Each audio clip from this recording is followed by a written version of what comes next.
Firekeeper Albert Chokin spent 5 years in residential school in Manitoba.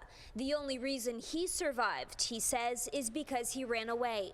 I'm thinking I wouldn't have made it too, because I got beaten up too, and with me though, I ran away a lot, right?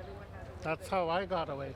I ran away a lot. The hundreds, if not thousands of unmarked graves and the families left broken and suffering. It was on everyone's mind today as the community gathered at the Hamilton Police Station to reflect on residential schools. Imagine if these were your children and they were just taken away.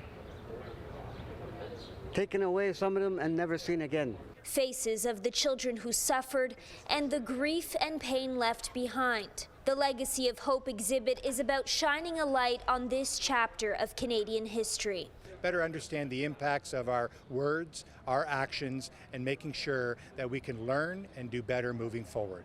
A common message that we heard here today is that the impact of residential schools is felt generation after generation. Alan Loft's father was a residential school survivor. It took a long time for my father even to say I love you, but I asked him in the language, how do I say I love you in the language? And he said, I still cannot comprehend the amount of death. These people are missing, buried, and there was no goodbyes from anybody. Despite the pain, those here today say healing and reconciliation is possible. There's only one kind of human being, and that's the way we should look at each other, treat each other as one. The provincial government announced a commitment of $10 million to help identify more unmarked graves at residential schools in Ontario.